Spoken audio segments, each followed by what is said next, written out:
ദൈവം ഉപയോഗിച്ചിട്ടുള്ള വ്യക്തികളുടെ ജീവിതത്തിൽ വന്നിട്ടുള്ള തെറ്റുകളെ, അവർ വീണ വിധങ്ങളെ ബൈബിളിൽ വെള്ളപൂശുവാൻ ശ്രമിച്ചിട്ടില്ല.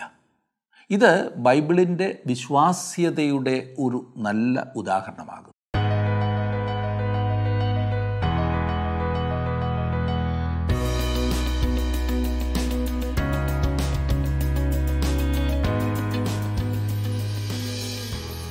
മഹാന്മാരെക്കുറിച്ച് എഴുതിയിട്ടുള്ള പുസ്തകങ്ങളിൽ എപ്പോഴും അവരുടെ തെറ്റുകളെ മറയ്ക്കുവാൻ മാത്രമേ പരമാവധി ശ്രമിച്ചിട്ടുള്ളൂ. ശ്രദ്ധിച്ചിട്ടില്ലേ? ഒട്ടും മറയ്ക്കുവാൻ കഴിയാത്ത അവരുടെ തെറ്റുകളെ, അവരുടെ വീഴ്ചകളെ ന്യായീകരിച്ചിരിക്കുന്നത് നമുക്ക് കാണുവാൻ സാധിക്കും. ഉദാഹരണം ഞാൻ പറയേണ്ട കാര്യമില്ല. ആരുടെയെങ്കിലും ശത്രുക്കൾ എഴുതുന്നതിനെക്കുറിച്ചല്ല ഞാൻ ഉദ്ദേശിച്ചത്. ശത്രുക്കൾ എപ്പോഴും അവർക്കിഷ്ടമില്ലാത്തവരുടെ തെറ്റുകളെ പെരുപ്പിച്ച് അവരുടെ ശത്രുക്കളെ, അവർക്കിഷ്ടമില്ലാത്തവരെ ഇല്ലാതാക്കുവാനല്ലേ ശ്രമിക്കൂ. അതല്ല ഞാൻ പറയുന്നത്. ബൈബിൾ ദൈവവചനമാകുന്നു എന്നതിൻ്റെ തെളിവുകളിൽ ഏറെ പ്രാധാന്യം അർഹിക്കുന്ന ഒന്നത്ര ഈ ബൈബിളിൻ്റെ സുതാര്യത. ദൈവം ഉപയോഗിച്ചിട്ടുള്ള വ്യക്തികൾ അവർ എത്ര ശക്തന്മാരായിരുന്നെങ്കിലും അവരുടെ ജീവിതത്തിൽ വന്നിട്ടുള്ള വീഴ്ചകളെ, പാപങ്ങളെ, അവർ ചെയ്ത തെറ്റുകളെ വെള്ളപൂശാതെ വെളിച്ചത്ത് കൊണ്ടുവന്ന് ബൈബിളിൽ രേഖപ്പെടുത്തിയിരിക്കുന്നു. അതിപ്പോൾ വിശ്വാസികളുടെ പിതാവായിരുന്ന അബ്രഹാമിൻ്റെ തെറ്റുകളാണെങ്കിലും, ഗോത്രപിതാവായിരുന്ന യാക്കോബിൻ്റെ വീഴ്ചയായിരുന്നെങ്കിലും, മോശയുടെ അനുസരണക്കേടായിരുന്നെങ്കിലും, ദാവീദിൻ്റെ ബലഹീനതയാണെങ്കിലും പാപം പാപമാകുന്നു എന്ന് ബൈബിളിൽ വ്യക്തമാക്കിയിട്ടുണ്ട്. അതിൽ വീണിട്ടുള്ളവർക്ക് അതിൻ്റെ ശിക്ഷ ലഭിക്കുകയും ചെയ്തിട്ടുണ്ട്. ന്യായാധിപന്മാരിൽ വളരെ പ്രമുഖനായ ഒരു വ്യക്തിയായിരുന്നു ഗിദെയോൻ. ദൈവം അവനെ അതിശക്തമായി ഉപയോഗിച്ചു എന്ന് ദൈവവചനത്തിൽ പറഞ്ഞിരിക്കുന്നു. തൻ്റെ ജനത്തെ രക്ഷിക്കുവാൻ ദൈവം ഗിദെയോനെ ഒന്നുമല്ലാതിരുന്ന സ്ഥിതിയിൽ നിന്ന് കൈപിടിച്ചുയർത്തിക്കൊണ്ടുവന്നു. അവൻ അതിശക്തമായിട്ടുള്ളൊരു വിജയം ഇസ്രായേലിന് നേടിക്കൊടുക്കുകയും ചെയ്തു. എന്നാൽ അവസാനം ഗിദെയോൻ ചെയ്യരുതാത്തത് പലതും ചെയ്തു. അത് ആ നാടിന് തന്നെ നാശം കൊണ്ടുവന്നു. ഇതിൽ നിന്നും അതിമഹത്തായ പാഠങ്ങൾ പഠിക്കാതെ നാം പോകരുത്. ന്യായാധിപന്മാരുടെ പുസ്തകം 8ഉം 9ഉം അധ്യായങ്ങൾ നമുക്ക് നോക്കാം. വളരെ വെല്ലുവിളി ഉയർത്തുന്ന ചില സംഭവങ്ങളാണ് അവിടെ രേഖപ്പെടുത്തിയിരിക്കുന്നത്. നമുക്ക് ആ ഭാഗം നോക്കാം. ന്യായാധിപന്മാരുടെ പുസ്തകം 8ഉം 9ഉം അധ്യായങ്ങൾ.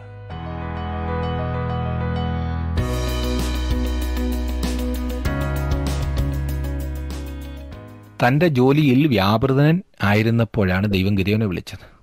ഗിദെയോന് വളരെ പരിമിതമായ ഒരു ദർശനമേ ഉണ്ടായിരുന്നുള്ളൂ. എന്നാൽ അവൻ അതിനുവേണ്ടി സമർപ്പിക്കപ്പെട്ടവനായിരുന്നു.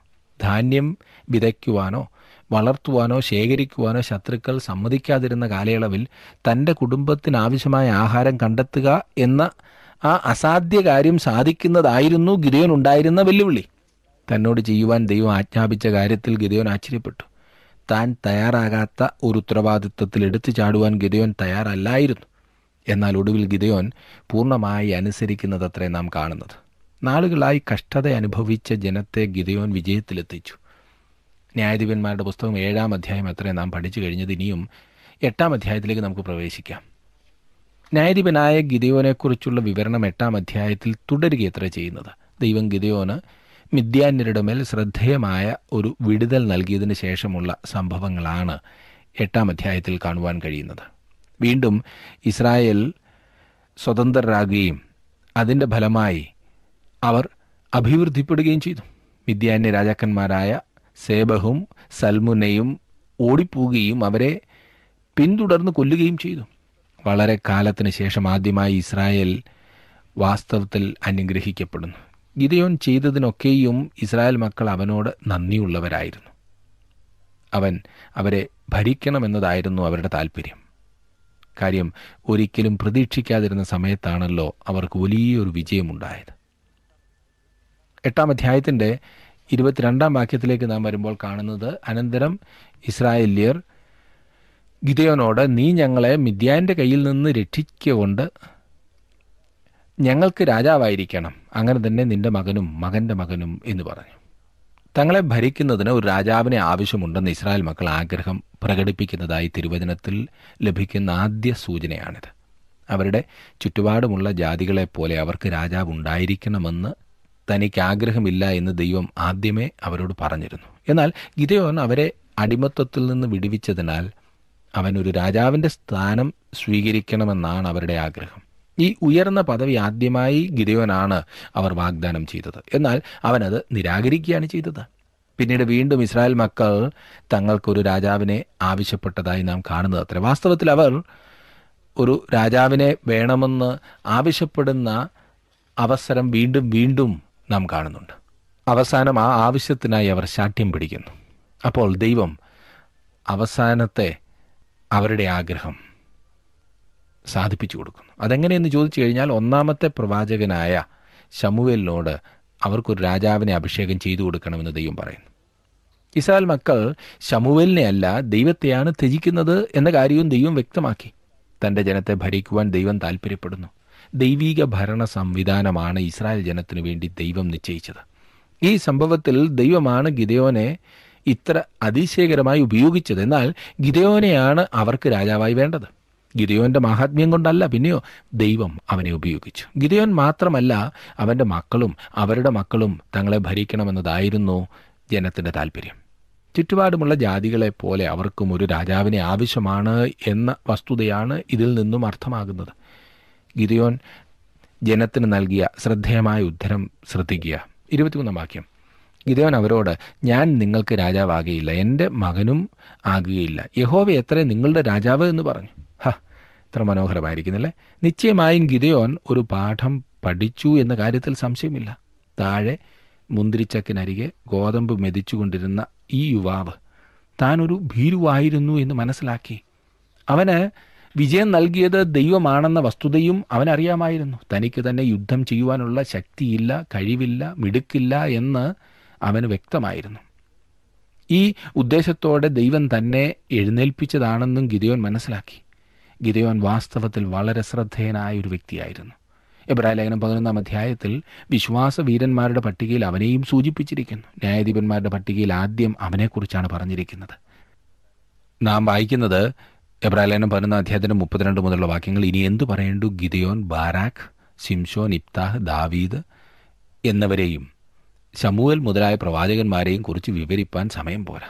വിശ്വാസത്താൽ അവർ രാജ്യങ്ങളെ അടക്കി, നീതി നടത്തി, വാഗ്ദത്തം പ്രാപിച്ചു, സിംഹങ്ങളുടെ വായടച്ചു, തീയുടെ ബലം കെടുത്തു, വാളിൻ്റെ വായ്ക്ക് തെറ്റി, ബലഹീനതയിൽ ശക്തി പ്രാപിച്ചു, യുദ്ധത്തിൽ വീരന്മാരായി തീർന്നു, അന്യന്മാരുടെ സൈന്യങ്ങളെ ഓടിച്ചു.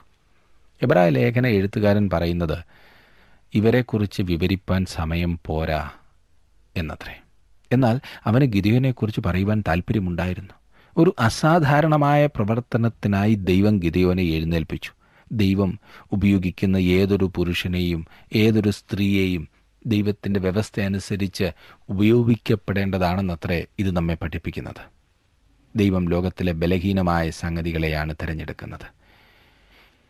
ന്യായാധിപന്മാർക്കെല്ലാം തന്നെ ഏതോ ബലഹീനത ഉണ്ടായിരുന്നു എന്നും പല കാര്യത്തിലും ദൈവം ആ ബലഹീനതകളെ ഉപയോഗിച്ചു എന്നും കാണാവുന്നതത്രേ. ഗിദെയോൻ ഒരു ഭീരുവായിരുന്നു എന്നതാണ് അവൻ്റെ ബലഹീനത. എനിക്കും പലപ്പോഴും ഇതുപോലെ തോന്നിയിട്ടുണ്ട്. ഗിദെയോനെപ്പോലെ ഞാനും ബലഹീനനും ഭീരുവും ആയതുകൊണ്ടാണ് ദൈവം എന്നെയും വിളിച്ചത് എന്ന് എനിക്ക് മനസ്സിലാക്കുവാൻ കഴിയും. ഗിദെയോനിൽ കൂടി പ്രവർത്തിച്ചതുപോലെ എന്നിലും അവൻ പ്രവർത്തിക്കുവാൻ ആഗ്രഹിക്കുന്നു. ദൈവം എന്നോട് കൂടെയുണ്ട്. അതിനാൽ ഞാൻ ദൈവത്തെ സ്തുതിക്കുന്നു. അവൻ എത്ര അത്ഭുതവാനായ ദൈവമാണ്, എത്ര കരുണാസമ്പന്നനാണ്, സ്നേഹവാനാണ്. ഗിദെയോൻ്റെ കഥ ഇവിടെ അവസാനിപ്പിച്ചിരുന്നെങ്കിൽ എന്ന് ഞാൻ ആഗ്രഹിക്കുന്നു. എന്നാൽ അവന് വേറൊരു ബലഹീനത കൂടി ഉണ്ടായിരുന്നു. 8 അധ്യായത്തിൻ്റെ 30-31 വാക്യങ്ങൾ വായിക്കുന്നത്, ഗിദെയോന് വളരെ ഭാര്യമാരുണ്ടായിരുന്നതുകൊണ്ട് സ്വന്തം മക്കളായിട്ട് തന്നെ 70 പുത്രന്മാരുണ്ടായിരുന്നു. ശേഖേമിലുള്ള അവൻ്റെ വെപ്പാട്ടിയും അവനൊരു മകനെ പ്രസവിച്ചു. അവന് അബീമേലേക്ക് എന്ന് അവൻ പേരിട്ടു. ഗിദെയോന് അനേകം ഭാര്യമാർ ഉണ്ടായിരുന്നത് കൂടാതെ വെപ്പാട്ടിയും ഉണ്ടായിരുന്നു. അവനാകെ 71 പുത്രന്മാരുണ്ടായിരുന്നു. ശലോമോനെക്കുറിച്ച് പറയുന്നത് പോലെ ഇങ്ങനെയുള്ള ഒരാളെ ദൈവത്തിന് എങ്ങനെ ഉപയോഗിക്കുവാൻ കഴിഞ്ഞു, എന്തുകൊണ്ട് ദൈവം അവനെ ഉപയോഗിച്ചു എന്ന് ചിലർ ചോദിക്കാറുണ്ട്. ഗിദെയോൻ്റെ ഈ പ്രവൃത്തിയെ ദൈവം അംഗീകരിച്ചില്ല. അവൻ്റെ പ്രവർത്തനം ഇസ്രായേൽ ജാതിയുടെ അധഃപതനത്തിനിടയാക്കിയതായി വ്യക്തമായി രേഖപ്പെടുത്തിയിട്ടുണ്ട്. അടുത്ത അധ്യായത്തിൽ ആ ഭയാനകമായിട്ടുള്ള കാര്യം നമുക്ക് കാണുവാൻ കഴിയും. ഇസ്രായേൽ ജാതി ഒരിക്കലും പുറത്തുനിന്ന് വിവാഹം ചെയ്യരുതെന്ന് ദൈവം അവരെ വിലക്കിയിരുന്നു. ഒന്നിലധികം ഭാര്യമാരെ എടുക്കരുതെന്നും ഇസ്രായേൽ മക്കൾക്ക് വിലക്ക് നൽകിയിരുന്നു. ആദാമിന് വേണ്ടി അനേകം ഹൗവാമാരെ ദൈവം ഉണ്ടാക്കിയില്ല. ദൈവം ഒരു ഹൗവായെ മാത്രമേ സൃഷ്ടിച്ചുള്ളൂ. ദൈവം ആദാമിൻ്റെ വാരിയെല്ലുകളെല്ലാം എടുത്ത് മാറ്റി സ്ത്രീയെ സൃഷ്ടിച്ചില്ല. അവൻ ഒരു വാരിയല്ലേ എടുത്തുള്ളൂ. അബ്രഹാം ഹാഗാർ എന്ന പേരോടുകൂടി ഒരു മിസ്രൈമ്യ പെൺകുട്ടിയെ വെപ്പാട്ടിയായിട്ട് എടുത്തു എന്ന കാര്യം നാം വായിക്കുന്നു. അത് പ്രശ്നങ്ങൾക്ക് കാരണമായി, കുടുംബത്തിലും രാഷ്ട്രത്തിലും. ദൈവം ഒരിക്കലും അതുപോലൊരു കാര്യത്തിന് അംഗീകാരം നൽകിയില്ല. ദൈവം അബ്രഹാം ചെയ്ത തെറ്റിനെയും അംഗീകരിച്ചില്ല. ദൈവം ശലോമോൻ്റെ ഇങ്ങനെയുള്ള പ്രവർത്തനത്തെയും അനുഗ്രഹിച്ചില്ല. ഗിദെയോനെയും അവൻ അനുഗ്രഹിക്കാൻ പോകുന്നില്ല. വാസ്തവത്തിൽ ഗിദെയോൻ്റെ പ്രവർത്തനം മുഖാന്തരം രാജ്യം രണ്ടായി വിഭജിക്കപ്പെടുകയും വാസ്തവത്തിലുള്ള പ്രശ്നം ആരംഭിക്കുകയും ചെയ്യുവാനിടയായി. അവൻ്റെ ജീവിതത്തിലെ കറുത്ത പാടായിരുന്നു അത്.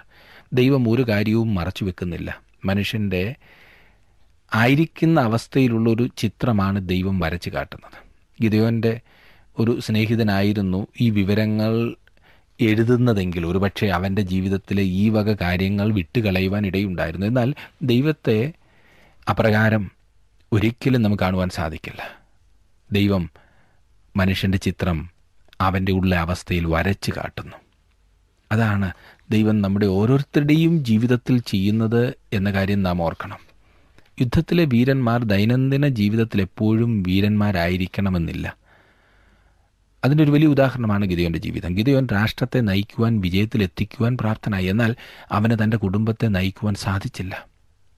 പ്രിയ സഹോദര സഹോദരി, താങ്കൾ ആരായിരുന്നാലും സാൻമാർഗിക കാര്യങ്ങളിൽ അയഞ്ഞ നിലപാട് സ്വീകരിക്കുന്നത് പ്രശ്നത്തിന് വഴിതെളിക്കും. എത്രമാത്രം അടുത്ത് ചെല്ലാമെന്നുള്ളതല്ല, എത്ര അകന്നു നിൽക്കാമെന്നുള്ളതായിരിക്കണം പാപത്തോടുള്ള നമ്മുടെ സമീപനം. പരീക്ഷയിലൊരു പോരാട്ടം ജയിച്ചു എന്നതുകൊണ്ട് അടുത്തത് അങ്ങനെ അങ്ങ് വിജയിക്കണമെന്നില്ല. നാം നിരന്തരമായി പരീക്ഷയിൽ വിജയിക്കുവാൻ ശ്രദ്ധിക്കേണ്ടതാണ്. മിക്കവാറും സാത്താൻ്റെ ഏറ്റവും വലിയ ആക്രമണം ഒരു വിജയത്തിന് ശേഷമായിരിക്കും വരുന്നത്. അതേ സുഹൃത്തെ, ശ്രദ്ധയോടെ ഇരിക്കുന്നില്ല എങ്കിൽ തകർക്കുവാൻ ആളുണ്ട് എന്ന് മറക്കരുത്. താങ്കളുടെ വിലപ്പെട്ട നിർദ്ദേശങ്ങളും അഭിപ്രായങ്ങളും പ്രാർത്ഥനാ വിഷയങ്ങളും ഇന്ന് തന്നെ ഞങ്ങളെ വിളിച്ചറിയിക്കുക. വിളിക്കേണ്ട നമ്പർ 8281384455.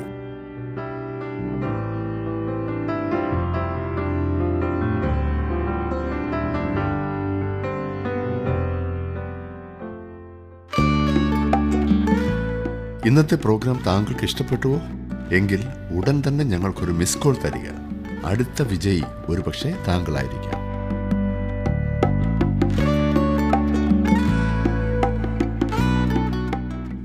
ഗിദെയോൻ്റെ മരണശേഷം വീണ്ടും കുഴപ്പങ്ങൾ ഉണ്ടാകുന്നതായി നാം വായിക്കുന്നു. 8-ാം അധ്യായത്തിലേക്ക് വരുമ്പോൾ 8-ാം അധ്യായത്തിൻ്റെ 33 മുതൽ 35 വരെയുള്ള വാക്യങ്ങളിൽ നാം കാണുന്നത്, ഗിദെയോൻ മരിച്ച ശേഷം ഇസ്രായേൽ മക്കൾ വീണ്ടും പരസംഗമായി ബാൽ വിഗ്രഹങ്ങളുടെ അടുക്കൽ ചെന്ന് ബാൽ ബെരീത്തിനെ തങ്ങൾക്ക് ദേവനായി പ്രതിഷ്ഠിച്ചു. ഇസ്രായേൽ മക്കൾ ചുറ്റുമുള്ള സകല ശത്രുക്കളുടെയും കയ്യിൽ നിന്നും തങ്ങളെ രക്ഷിച്ച തങ്ങളുടെ ദൈവമായ യഹോവയെ ഓർത്തില്ല. ഗിദെയോൻ എന്ന യെരുബ്ബാൽ ഇസ്രായേലിന് ചെയ്ത എല്ലാ നന്മയ്ക്കും തക്കവണ്ണം അവൻ്റെ കുടുംബത്തോട് ദയ ചെയ്തതുമില്ല. ഇത് പഴയ കഥ തന്നെയല്ലേ? ചരിത്രം വീണ്ടും തിരിഞ്ഞുകൊണ്ടിരിക്കുന്നു. ഇന്നും അതുതന്നെയാണ് വാസ്തവം. ആദ്യം അവർ ദൈവത്തെ സേവിക്കുന്ന ഒരു ജനമായിരുന്നു. പിന്നീട് അവർ തിന്മ പ്രവർത്തിച്ചു, ദൈവത്തെ ത്യജിച്ചു കളഞ്ഞു. അവർ അന്യ ദൈവങ്ങളിലേക്ക് തിരിഞ്ഞു. ദൈവം അവരെ അടിമത്തത്തിലേക്ക് വിളിച്ചു. അപ്പോൾ അവർ ദൈവത്തെ വിളിക്കുന്നതായിട്ട് നമുക്ക് കാണുവാൻ സാധിക്കും. അവർ അനുതപിക്കുകയും ദൈവം അവരെ വിടുവിക്കുവാൻ ന്യായാധിപന്മാരെ എഴുന്നേൽപ്പിച്ചു കൊടുക്കുകയും ചെയ്തു. വീണ്ടും ഈ ചരിത്രം തന്നെ ഇസ്രായേൽ ആവർത്തിക്കുന്നു. ഗിദെയോൻ മരിച്ചു കഴിഞ്ഞപ്പോൾ ഇസ്രായേൽ മക്കൾ ദൈവത്തിങ്കൽ നിന്ന് ബാലിങ്കിലേക്ക് തിരിഞ്ഞു. അതാണ് ഇസ്രായേലിൻ്റെ ഭയങ്കരവും പരിതാപകരവുമായ ചരിത്രം. ഇന്ന് സഭയുടെ ചരിത്രവും ഇതുതന്നെയാണ്. ജാതികളുടെയും സഭകളുടെയും വ്യക്തികളുടെയും കഥ ഇന്നും ഇതുതന്നെയാണ്. ഉയർന്നും താണുമുള്ള അനുഭവം. ഒരിക്കൽ നാം ഉയർന്ന അനുഭവവും അടുത്ത ദിവസം താണ അനുഭവവും ഉള്ളവരായിരിക്കും. നമ്മുടെ ആത്മീയ ജീവിതം അപ്രകാരമായിരിക്കണമെന്ന് ദൈവം ഒരിക്കലും ആഗ്രഹിക്കുന്നില്ല. അതെ, ഗിദെയോന് വെപ്പാട്ടിയിൽ ജനിച്ച പുത്രനായ അബിമേലെക്കിൻ്റെ കഥയാണ് ഇവിടെ രേഖപ്പെടുത്തിയിരിക്കുന്നത് 9-ാം അധ്യായത്തിൽ. അവൻ ഒരു വഷളനായിരുന്നു. ഗിദെയോന് ഒരു വെപ്പാട്ടിയുടെ ആവശ്യമില്ലായിരുന്നു എന്ന കാര്യം ശ്രദ്ധിക്കുക. അതിൻ്റെ ഫലമായി ദേശത്ത് പ്രശ്നമുണ്ടായി. ചെറിയ പ്രശ്നമല്ല, വലിയ പ്രശ്നം. 9-ാം അധ്യായത്തിൻ്റെ ആദ്യത്തെ 3 വാക്യങ്ങളിൽ, അനന്തരം യെരുബാലിൻ്റെ മകനായ അബീമേലെക്ക് ശേഖേമിൽ തൻ്റെ അമ്മയുടെ സഹോദരന്മാരുടെ അടുക്കൽ ചെന്ന് അവരോടും തൻ്റെ അമ്മയുടെ പിതൃഭവനമായ സർവ്വകുടുംബത്തോടും സംസാരിച്ചു. യെരുബാലിൻ്റെ 70 പുത്രന്മാരും കൂടെ നിങ്ങളെ ഭരിക്കുന്നതോ ഒരുത്തൻ നിങ്ങളെ ഭരിക്കുന്നതോ നിങ്ങൾക്ക് ഏത് നല്ലത്? ഞാൻ നിങ്ങളുടെ അസ്ഥിയും മാംസവും ആകുന്നു എന്ന് ഓർത്തുകൊള്ളുവീൻ എന്ന് ശേഖേമിലെ സകല പൗരന്മാരോടും പറവീൻ എന്ന് പറഞ്ഞു. അങ്ങനെ അവൻ്റെ അമ്മയുടെ സഹോദരന്മാർ ശേഖേമിലെ സകല പൗരന്മാരോടും ഈ വാക്കുകളൊക്കെയും അവന് വേണ്ടി സംസാരിച്ചപ്പോൾ അവരുടെ ഹൃദയം അബീമേലെക്കെങ്കിൽ ചാഞ്ഞു. അവൻ നമ്മുടെ സഹോദരനല്ലോ എന്ന് അവർ പറഞ്ഞു. ഈ അബീമേലെക്ക് വളരെ അഭിലാഷങ്ങളുള്ള വ്യക്തിയായിരുന്നു. വളരെയധികം പ്രതീക്ഷ. ഗിദെയോൻ തങ്ങളുടെ രാജാവാകണമെന്ന് ജനം ആവശ്യപ്പെട്ട കാര്യം അബീമേലെക്കിൻ്റെ ചെവിയിൽ എത്തി. അവൻ ഗിദെയോൻ്റെ പുത്രന്മാരിൽ ഒരാളാകയാൽ അവൻ രാജാവാകുവാൻ താല്പര്യപ്പെട്ടു. അങ്ങനെ അവൻ ശേഖേമിൽ തൻ്റെ അമ്മയുടെ ചാർച്ചക്കാരുടെ അടുത്ത് എന്നിട്ട് തന്നെ അനുഗമിപ്പാൻ, തന്നെ രാജാവാക്കുവാൻ ആളെ കൂട്ടി. ന്യായാധിപന്മാരുടെ പുസ്തകം 9-ാം അധ്യായത്തിന് 4-ാം വാക്യത്തിൽ, ബാൽബെരീത്തിൻ്റെ ആരാധന പോലുള്ള ഈ വിജാതീയ മതങ്ങളിൽ രാഷ്ട്രീയം ഒരു പ്രധാന പങ്ക് വഹിച്ചിരുന്നു. കൂടുതൽ പണം സമ്പാദിക്കുവാൻ ക്ഷേത്രവേശ്യമാരെ പോലും കൂലിക്ക് കൊടുത്തിരുന്ന ഭരണകർത്താക്കളുണ്ടായിരുന്നു. എത്ര മോശമായ സ്ഥിതിയില്ലേ! ഇന്നും ഇതുപോലെ ചെയ്യുന്ന സമൂഹങ്ങളുണ്ടെന്നുള്ളതാണ് അത്ഭുതം. പലപ്പോഴും സർക്കാർ തന്നെ ഒരു ആരാധനാ സമ്പ്രദായം ഉണ്ടാക്കി വെച്ചിട്ട് അവിടെ വീഴുന്ന നേർച്ചകൾ സർക്കാർ ആവശ്യങ്ങൾക്കായി ഉപയോഗിച്ചിരുന്നു. മതം എന്നത് പണമുണ്ടാക്കുന്ന ഒരു ബിസിനസ്സായി അധപ്പതിച്ചു. ഇന്നും ഈ പ്രവണത വളരെയേറെ നിലനിൽക്കുന്നില്ലേ? എന്നാൽ ഇസ്രായേലിൻ്റെ മതത്തിൽ ഈ കാര്യം വളരെ കർശനമായി നിരോധിച്ചിരുന്നു. ഹൃദയത്തിൻ്റെ മനോഭാവത്തിൽ നിന്നും വരുന്ന ഒരു മതമാണ് ദൈവം വിഭാവന ചെയ്തത്, അല്ലാതെ വിദഗ്ധമായ കണക്കുകൂട്ടലുകളിലും ബിസിനസ് ടെക്നിക്കുകളിലും കൂടിയല്ല. മനുഷ്യരെ സേവിക്കുവാനും ആവശ്യത്തിലിരിക്കുന്നവരെ സഹായിക്കുവാനും വിഭാവന ചെയ്തതാണ്, അല്ലാതെ പാവപ്പെട്ടവരെ പീഡിപ്പിക്കുവാനല്ല. അതേ സുഹൃത്തെ, താങ്കളുടെ വിശ്വാസം ആത്മാർത്ഥതയും സത്യസന്ധവുമാകുന്നുവോ, അതോ സൗകര്യാർത്ഥവും സുഖപ്രദവും ലഭ്യതയുമൊക്കെ അടിസ്ഥാനപ്പെടുത്തിയാണോ താങ്കൾ ദൈവത്തെ വിളിക്കുന്നത്? മതമൊരിക്കലും ആദായമാർഗം ആക്കരുത്. 5-ാം വാക്യത്തിൽ നാം വായിക്കുന്നത്, അവൻ ഒഫ്രയിൽ തൻ്റെ അപ്പൻ്റെ വീട്ടിൽ ചെന്ന് യെരുബാലിൻ്റെ പുത്രന്മാരായി തൻ്റെ സഹോദരന്മാരായ 70 പേരെയും ഒരു കല്ലിന്മേൽ വെച്ച് കൊന്നു. എന്നാൽ യെരുബാലിൻ്റെ ഇളയ മകനായി യോഥാം ഒളിച്ചു കളഞ്ഞതുകൊണ്ട് ശേഷിച്ചു. അബീമേലെക്ക് നേരില്ലാത്തവനും മൃഗീയനുമായിരുന്നു എന്ന് വ്യക്തമാണല്ലോ. അവൻ ഭയാനകമായ ഒരു കാര്യമാണ് പ്രവർത്തിക്കുന്നത്. ചിലർ അബീമേലെക്കിനെയും ഒരു ന്യായാധിപനായി തരംതിരിക്കാറുണ്ട്. അവനും അപ്രകാരം ന്യായാധിപനായിരിക്കാം. കാരണം അവൻ 3 സംവത്സരം ഇസ്രായേലിനെ ഭരിച്ചു എന്ന് പറഞ്ഞിട്ടുണ്ട്. അവൻ മൃഗീയമായ രീതിയിൽ ഗിദെയോന്റെ 70 പുത്രന്മാരെ കൊന്ന ശേഷമാണ് തന്നെത്താൻ രാജാവായി തീർന്നത്. അത്യുന്നതനായവൻ മനുഷ്യരുടെ രാജ്യത്തിന്മേൽ വാഴുകയും അതിനെ തനിക്ക് ബോധിച്ചവന് കൊടുക്കുകയും മനുഷ്യരിൽ അധമനായവനെ അതിന്മേൽ വാഴിക്കുകയും ചെയ്യുന്നു എന്ന് ജീവനോടിരിക്കുന്നവർ അറിയേണ്ടതിന് ഈ വിധി ദൂതന്മാരുടെ നിർണയവും കാര്യം വിശുദ്ധന്മാരുടെ കൽപ്പനയുമാകുന്നു എന്ന് ദാനിയേൽ പ്രവചനം 4-ാം അധ്യായത്തിൻ്റെ 17-ാം വാക്യത്തിൽ പറഞ്ഞിരിക്കുന്ന കാര്യമാണ് അബീമേലെക്കിൻ്റെ ഭരണം നമ്മെ ഓർമ്മിപ്പിക്കുന്നത്. തങ്ങൾക്ക് അർഹതയുള്ള ഭരണാധിപനെ ജനത്തിന് തക്ക സമയത്ത് ലഭിക്കുന്നു എന്നതാണ് തത്വം. ഈ അബീമേലെക്ക് തങ്ങളെ ഭരിക്കണമെന്നാണ് ഇസ്രായേൽ മക്കൾ ആഗ്രഹിച്ചത്. അവർ ആഗ്രഹിച്ചതും അർഹിക്കുന്നതുമായ വിധത്തിലുള്ള ഒരാളിനെ അവർക്ക് ലഭിച്ചു. ഇന്നും ഈ പ്രമാണം ശരിയായിരിക്കുന്നു എന്ന് ചുറ്റുപാടും വീക്ഷിച്ചാൽ നമുക്ക് കാണുവാൻ കഴിയും, ഇല്ലേ? ദൈവത്തെ ത്യജിച്ചു കളയുന്നതായിട്ടുള്ള ജനം പലപ്പോഴും തങ്ങൾക്ക് തന്നെ വിന വരുത്തി വെക്കുകയല്ലേ? അബീമേലെക്കിനെ രാജാവാക്കിയതിനോട് ഗിദെയോന്റെ രക്ഷപ്പെട്ട ഒരു മകനായി യോഥാം പ്രതികരിക്കുന്നത് രസമായിരിക്കുന്നു. 7 മുതൽ 15 വരെയുള്ള വാക്യങ്ങളിൽ നാം വായിക്കുന്നത് യോഥാമിൻ്റെ ആ പ്രശസ്തമായ ഉപമയാകുന്നു. യോഥാമിൻ്റെ ഉപമയിൽ മരങ്ങൾ ഗിദെയോന്റെ 70 പുത്രന്മാരെ ചിത്രീകരിക്കുന്നു. മുൾപ്പടർപ്പ് അബീമേലെക്കും. യോഥാമിൻ്റെ ചിന്ത ഇപ്രകാരമാണ്: ഫലം പുറപ്പെടുവിക്കുന്ന ഒരു മനുഷ്യൻ അധികാരഭ്രമത്തിൽ അതും ഇതും ചെയ്ത് സമയം കളയുന്നവനായിരിക്കയില്ല, നന്മ ചെയ്യുവാനേ അവൻ അവസരമുള്ളൂ. ശ്രദ്ധിക്കണം, ഫലം പുറപ്പെടുവിക്കുന്ന ഒരു മനുഷ്യൻ അധികാരഭ്രമത്തിൽ അതും ഇതും ചെയ്ത് സമയം കളയുന്നവനായിരിക്കയില്ല. എന്നാൽ നിർഗുണനായ ഒരു വ്യക്തി വരുന്ന മാനമെല്ലാം സ്വീകരിക്കുവാൻ തയ്യാറായി നിൽക്കും. എന്നാൽ അവൻ ഭരിക്കുന്ന ജനത്തെ അവൻ നശിപ്പിക്കും. അബിമേലെക്ക് ഒരു മുൾപ്പടർപ്പ് കണക്കെ ഇസ്രായേലിന് യഥാർത്ഥ സംരക്ഷണമോ സുരക്ഷിതത്വമോ നൽകുവാൻ പ്രാപ്തനല്ലായിരുന്നു. അബിമേലെക്ക് ശേഖേം പട്ടണം നശിപ്പിച്ചപ്പോൾ യോഥാമിൻ്റെ ഉപമ സത്യമായി വന്നു. നമുക്കൊക്കെ എത്ര സത്യങ്ങൾ ഇതിൽ നിന്നും പഠിക്കുവാനുണ്ടല്ലേ. ജനങ്ങൾ തങ്ങളുടെ മുൻഗണന ശരിയാക്കുവാനാണ് യോഥാം തൻ്റെ ഉപമ കൊണ്ട് ഉദ്ദേശിച്ചത്. മോശപ്പെട്ട സ്വഭാവമുള്ള ഒരു നേതാവിനെ തിരഞ്ഞെടുക്കുന്നതിൽ നിന്നും ജനങ്ങളെ പിന്തിരിപ്പിക്കുവാൻ യോഥാം ശ്രദ്ധിച്ചു. നേതൃസ്ഥാനങ്ങളിൽ നാം സേവനമനുഷ്ഠിക്കുമ്പോൾ നാം നമ്മുടെ ഉദ്ദേശങ്ങളെ പരിശോധിക്കേണ്ടതുണ്ട്. നാം പുകഴ്ചയും ഉയർച്ചയും അധികാരവും മാത്രമാണോ പ്രതീക്ഷിക്കുന്നത്? യോധാമിൻ്റെ ഉപമയിൽ നല്ല വൃക്ഷങ്ങൾ ഫലം പുറപ്പെടുവിക്കുകയും മറ്റുള്ളവർക്ക് പ്രയോജനം ഉള്ളതാകുകയും ചെയ്തു. താങ്കൾ ആയിരിക്കുന്ന സ്ഥാനങ്ങളിൽ മുൻഗണന ഇതിന് തന്നെ ആയിരിക്കുമെന്ന കാര്യത്തിൽ ഉറപ്പുവരുത്തണം. അവൻ ചെയ്ത ക്രൂരകൃത്യത്തിന് ദൈവം അബിമേലെക്കിനെയും അവനെ രാജാവാക്കിയതിനാൽ ശേഖേം നിവാസികളെയും ന്യായം വിധിക്കുന്നതായി കാണുന്നു.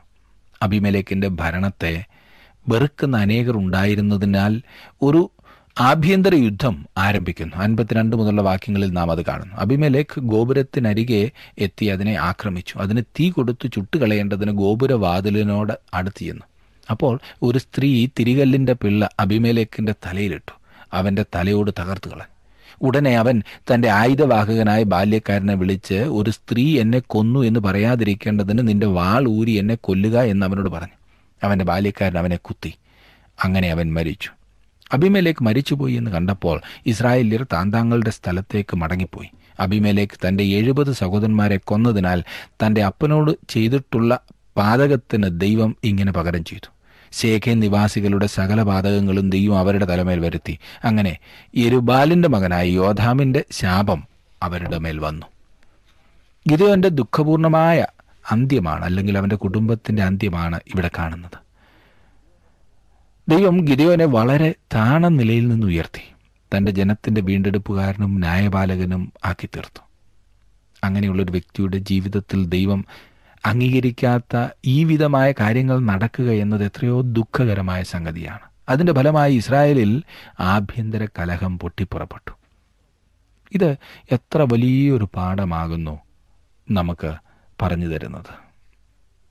അതെ, നാം വൻ വിജയങ്ങൾ നേടിയെടുത്തവർ ആയിരിക്കാം, വലിയ വലിയ വിജയങ്ങൾ ജീവിതത്തിൽ ഉണ്ടായിട്ടുള്ളവരായിരിക്കാം. ഞാൻ ഉദ്ദേശിച്ചത് ആത്മീയമായിട്ടുള്ള വിജയങ്ങൾ.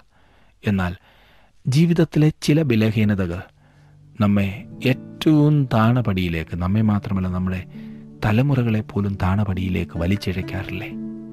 ഒരിക്കലും നാം അതിന് അനുവദിച്ചുകൂടാ. എത്ര നല്ല ശുശ്രൂഷകൾ ചെയ്തിരുന്നാലും ജീവിതാവസാനം വഴിതെറ്റിയാൽ എല്ലാം തീരും എന്ന് മറക്കരുത്. അത് തലമുറകൾക്ക് ഒരു ശാപമാകും. ജീവിതം നമുക്ക് മുൻപിൽ ഒരു വലിയ പാഠമാണ് നിരത്തിവെക്കുന്നത്. ഇന്നത്തെ പഠനത്തിലൂടെ നിങ്ങൾ ആ പാഠം മനസ്സിലാക്കിയെന്ന് ഞാൻ വിശ്വസിക്കട്ടെ. ഈ പഠനം ശ്രദ്ധിക്കുവാൻ നിങ്ങൾ കാണിച്ച താല്പര്യത്തിന് നന്ദി. ദൈവം നിങ്ങളെ സമൃദ്ധിയായിട്ട് അനുഗ്രഹിക്കട്ടെ. അടുത്ത ക്ലാസ്സിൽ നമുക്ക് വീണ്ടും കാണാം.